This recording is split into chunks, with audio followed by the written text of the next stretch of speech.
एक रात वामसी और श्रावणी गाड़ी में एक फंक्शन से लौट रहे थे।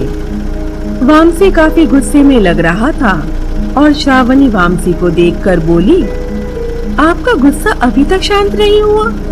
उन्होंने जो किया उसके बाद तो मेरा मन उन्हें मारने का कर रहा था। इतने करीबी रिश्तेदार हैं और फिर भी हमारे साथ ऐसे पेश आए, इसीलिए मैंने फंक्शन के लिए मना कर दिया।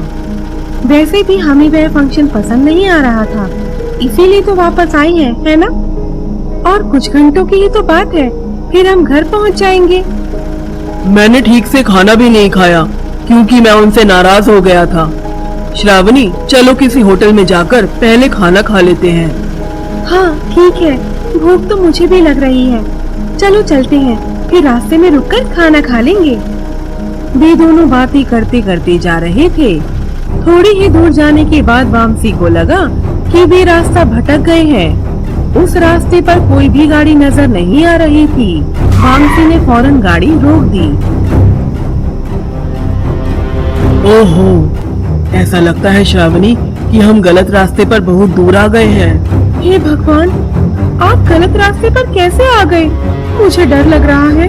जल्दी से पीछे मुड़िए और चलिए। वामसी अपनी गाड़ी को पीछे ले जाने लगा। अरे मैं यहाँ हूँ ना, तुम इतना डर क्यों रही हो? इस अंधेरे की वजह से मैं भटक गया था। अरे भाई तुम चिंता मत करो, कुछ भी नहीं होगा। गाड़ी हाईवे पर चलने लगी। वामसी, सच कहूँ तो मुझे रात को कहीं जाने में बहुत डर लगता है।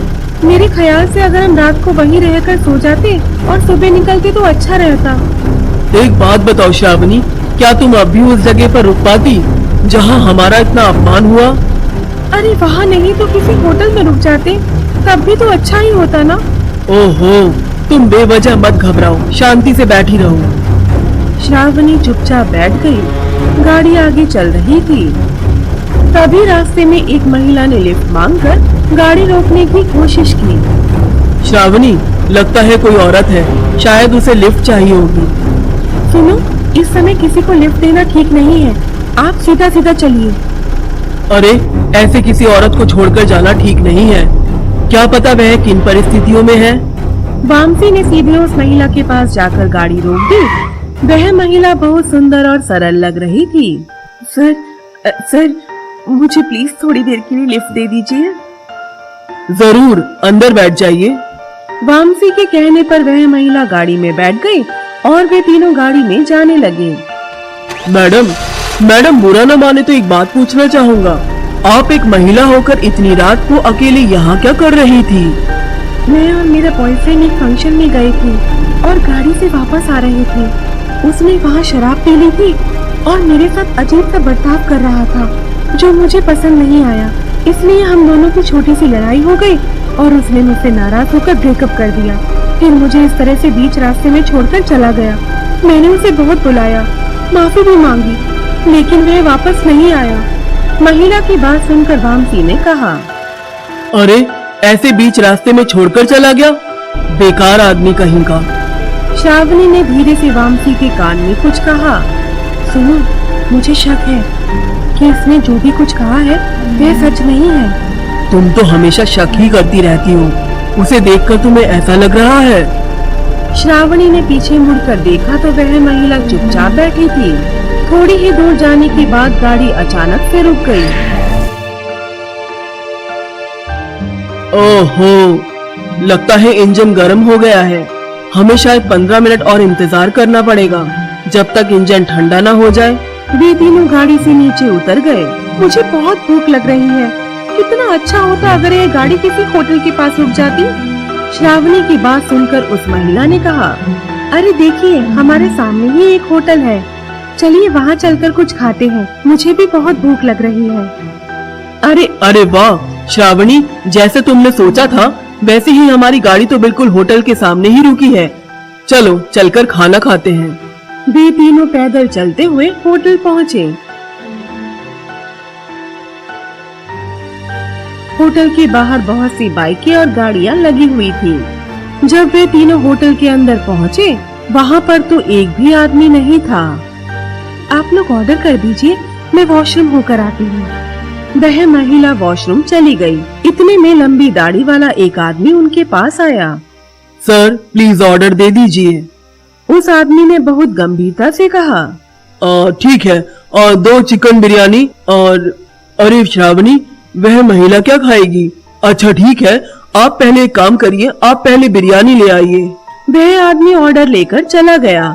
काफी समय बीत गया, लेकिन वह महिला और ऑर्डर लेने वाला आदमी दोनों ही वापस नहीं आए।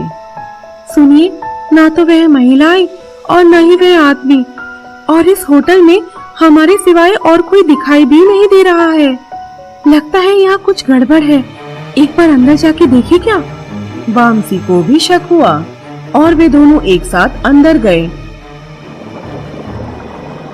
अंदर जो हो रहा था उसे देखकर वामसी और श्रावणी की तो जैसे जान ही सूख गई। वहाँ बहुत सारे डरावने शैतान थे और वे एक बड़ी सी कढ़ाई के नीचे आग जलाकर उसमें इंसानों को पका रहे थे। वह महिला भी शैतान बन गई थी और इंसानों को कढ़ाई में डालकर पका रही थी। हे भगवान, हम अब तक एक शैतान के साथ थे। इसका मतलब है कि वह हमें भी यहाँ मारने के लिए ही लाई है। अब क्या होगा? श्रावणी, तुम ठीक कह रहे हो। इसका मतलब है इन शैतानों ने बाहर खड़ी गाड़ियों में आए सभी लोगों को मार दिया है।